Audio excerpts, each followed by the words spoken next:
Clovers. It's currently like 6:40 in the morning. I'm recording before I gotta go to work. So we're gonna jump straight into this video. I hope everybody had an amazing night. And I hope everybody's just excited for the holiday season. I know I am. I genuinely love holiday time, so I'm super happy. And I'm happy to be doing Vlogmas, so let's jump straight into it. So today, I want to talk about DOT and the new laws that have came out in 2024. Of course, there's always going to be new regulations that come out, but I don't think we're all staying completely updated with them, so that's what I'm here for. If you don't know, DOT is the Department of Transportation, and they are solely responsible for shaping transportation in the United States. And 2024 is no exception. There's actually a lot of things that have contributed to changes for 2024 to make trucking more efficient and trying to go green, which I'm excited about because once again, we need to save the trees. Our environment is suffering, and I think more people need to be cognitive. Like, what you give to Earth is what Earth gives back to you. So I would love for us to get a better handle on it. Of course, I know it's never going to be completely solved, but we can definitely do better than what we've been doing lately. Let's talk about the new DOT regulations for 2024, or really the end of 2024. It's about to be 2025, so it's going to change again, but let's talk about it. So first up, let's talk about the updates to the ELD mandate. From what I saw, it seems like the regulations that were being put in place for 2024 were to pretty much make sure that the ELDs are tamper-proof.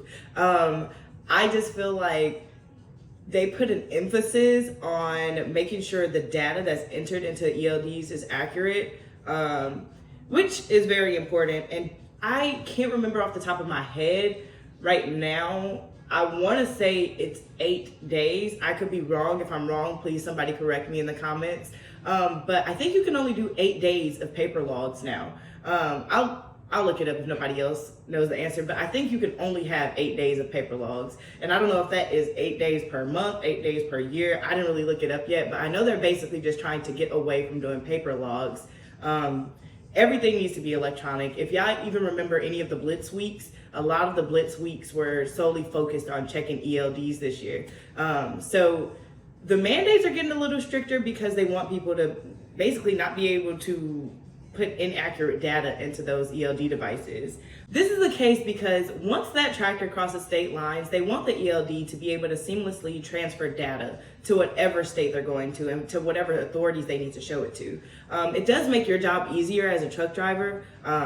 So make sure you guys are keeping up with your logs. I've seen a lot of just avoidable tickets that have been given when you can just I've seen a lot of avoidable tickets that were given out this year if you would just make sure that you're up to date with your ELD device. So just make sure you guys are always looking at whatever the new requirements are for ELD because it is extremely important and they are cracking down. One thing that I saw in 2024 that was pretty interesting to me was the strict mandate on the new truck weight limits. I know there's new regulations out addressing axle weights, and that's important because it'll affect the way that loads are being placed on trailers, and it'll also affect how we balance out the weight of that trailer. Because y'all know that you have to slide the tandems according to the weight on the trailer. So yeah. And am I acting like I just said something? Yes, because I didn't know that. I didn't know what a tandem was. With my own business, I didn't know. But once again, I'm in corporate trucking, working for a major company, and I've learned so much about equipment and just the overall gist of logistics, like how things get moved around all of America. Because as a freight dispatcher, I was only seeing a little piece, and I'm not afraid to say that. I was only seeing this much of what logistics had to offer, and now I feel like I'm seeing everything, and it's a whole new world. That's how I feel. But yeah, slide your tandems, make sure that's all good, but there are new regulations put into place. So DOT is basically doing this to enforce drivers not to overload their trailers. And if you guys haven't noticed, there's been an increase of people at the scales. There's been an increase of you being, what's the word I'm looking for? When you are trailed? Y'all know what I'm trying to say? Like when the state trooper or whoever pulled you over trails you to a weigh station. That's been happening a lot lately. So yeah, be careful. Make sure you are keeping up with the new weight regulations because once again, avoidable ticket. So truckers, you need to be extra diligent, making sure that you are compliant with the new DOT regulations. You do not want to be overloaded this year, next year, or any years beyond that, because you're going to get slapped with a nice little ticket. And we want to avoid that. So next, let's talk about the EPA and DOT's huge push for zero emission vehicles. I feel like we all knew that was going to be happening, but I do want you all to know it's going to be an even heavier push. And they have already started putting regulations in place. It's coming down the pipeline. So I feel like truckers and anybody in logistics is going to start feeling it pretty soon, sooner rather than later is what I should say. So this year, DOT and EPA worked together to basically try to reduce the carbon footprint of tractors in America. This push is to introduce hybrid tractors and fully all electric tractors.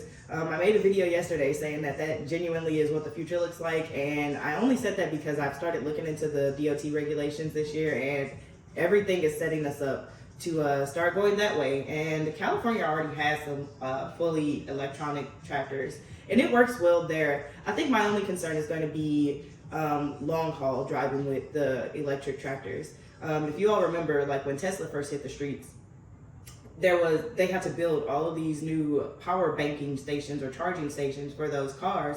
And I feel like that is easy. There are so many small towns in America. Like, let's just say you're trying to take a all electric semi from California over to Virginia. Are we sure there's going to be feasible charging stations to get all the way there and all the way back? Because from what I'm seeing, most of those electronic semis only go up to 250 miles, which is great, right? But it also takes, I don't remember, I want to say it takes like 16 hours to fully charge the electronic semi, and it only goes 250 miles. So I feel like, I don't know, I don't feel like that's a lot of bang for the buck.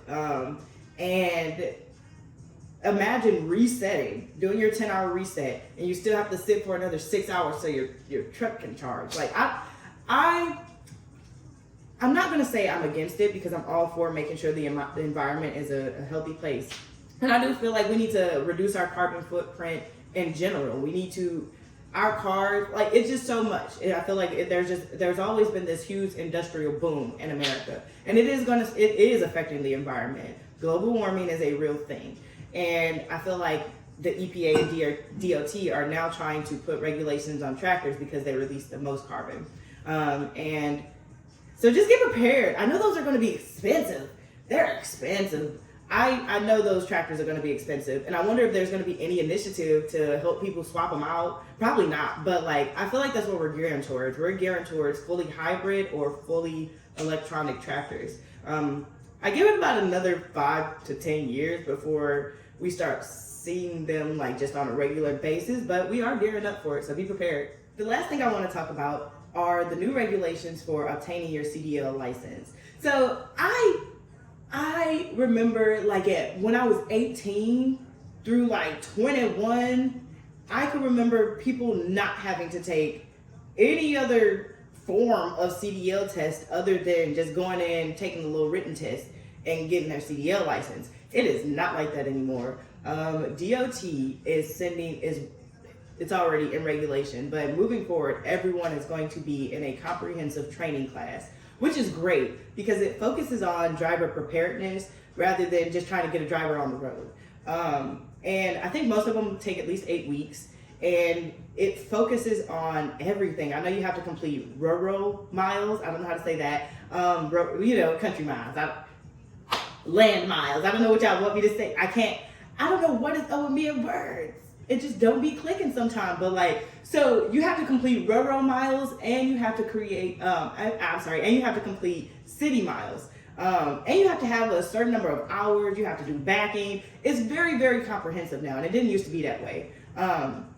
So I know a lot of people were complaining about those new regulations, but I don't think it's that big of a deal. I feel like it's really just a safety thing, and we should all want to be our safest self, especially as a truck driver on the road. You are the standard on the road. So I would love for you, it just makes sense that you have to be fully skilled and go through training, and it's also a sense of accomplishment. Like, oh, I completed my CDL training and now I'm about to go get a CDL job, or start my own business. And I think it's worth it. I don't think it's such a big deal, but that is something new that was introduced in 2024. And while I'm talking about your CDL, I know the training is a lot more expensive than it used to be. And if you're a person who doesn't want to get your CDL through a company and have to work for that company for X amount of years, I'm not telling nobody what to do, but if you're in a bad position and you know for a fact you can get approved for government assistance like food stamps, whether you're a man or a woman, you can get your CDL for free. Most states have some type of a SNAP program where it's like, it links into your careers. I forgot what the actual program is called. I made a video about it a couple years ago, but I'll redo it. But there's so many options to get your CDL training for free without having to work for a company for X amount of years. So if you're interested, just comment down below and I'll make sure I tag that in the comments, because I feel like it's well worth it. And here's a fun fact. Having a CDL in 2024 is the equivalent of having your doctorate degree, according to the magazine I read. It's a pretty accurate magazine, though, when it comes to logistics. And they're basically saying, like, without a degree, having your CDL is the most, like, CDL drivers on average are looking at about, I don't know what all CDL drivers make, right? But I know on average they look at it between like $75,000 and I've seen up to like $150,000, and that's for people who drive for companies. So if you are a owner operator, meaning you own your own truck and your authority and you operate it yourself, you can see way more than that at that $150,000 a year. So always keep your options in mind, but just know there's always a way to get something done, especially when it comes to school. So if you ever need help, or if you ever like, hey, I'm interested in getting my CDL, I don't have the money to do that right now, make sure you can pass a hair drug test. That is something that I don't think a lot of people know. It's not a little pee in the cup anymore. They're doing a hair test. So make sure and I think your hair test goes back, I think it's 5 years. So make sure you're clean, you're ready to do this, and you're focused. So I would love to help you if you need help getting your CDL for free. All right, Clovers. So to recap this video, I do want to just mention again, I feel like the new regulations that DOT set forth were solely to reduce our carbon footprint in America and try to be more environmentally friendly. We have not been treating Mother Earth well. We haven't. And if y'all don't know, by the videos by now, if you guys haven't figured out, I am super into just the earth and nature, and I do feel like we need to do a better job of protecting it. Because for anyone who has children, at the rate we're going, your children are gonna go. Have y'all ever seen the Lorax? Do you want to be breathing O'Hare air? Because that's what's gonna happen. We're gonna be breathing air out of a can and have disco ball trees if we cannot manage to keep the real trees, okay? Save the trees. We are dying. And I feel like that's also a reason why people keep getting sick. It's just all this gunk in the air. Like, if we would just reduce the carbon footprint, I feel like we would be much better, especially in major cities. So there's that. I also think there's a huge push for safety with these new regulations that have been coming out, especially with that whole driver training. Like, they have to go through actual courses, get mandated. They have like a certain amount of hours they have to get for rural and city. Like, it is helping make sure that those drivers feel totally prepared for anything that can happen on the road, because you are the commercial driver. You are the standard when we're on the road. So I do feel like by them changing those regulations, they're doing that for safety reasons. There was an increase of accidents from 2020 to 2024. So from 2020 to currently, there's been a huge increase of trucking accidents. And that's just not safe. A lot of people, and unfortunately, a lot of truck accidents I'm not going to say that, but fatalities do happen with truck accidents. And they're kind of hard to avoid. Those are huge, massive transportation vehicles. So be safe out there. And people in regular cars, stop driving like buttholes when you are next to these huge semi-tractors. I know you think your little Lincoln is going to zoom around and get in front of that truck and then you're gonna hit your brakes like an idiot, and it's gonna run into the back of you and smush your car in, and hopefully you don't die. That's the reality of it. So be safe when you guys are going up against those tractors. I think it's stupid, but be safe, because it takes those brakes like a couple seconds to even like kick in. They have air brakes. Those aren't like your regular car brakes where you could just stop and your car stops. Not the same. Air brakes, you gotta ease on those a little bit, and it's gonna ease your car right into a little box if you don't stop playing with tractors on the highway and on the road.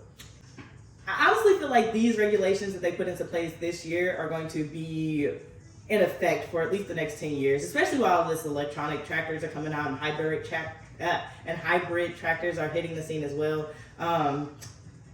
They have to get us prepared and put the correct regulations on drivers, so they can be successful and safe.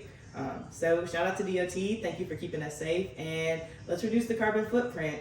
Good morning, everybody. I hope you have a wonderful day, and here's the day 2 of Vlogmas. Don't forget to like, share, subscribe, and if you have any topics or ideas you want me to talk about during Vlogmas, comment down below, because I need 30 days of ideas. So let's do it together. Have a great day.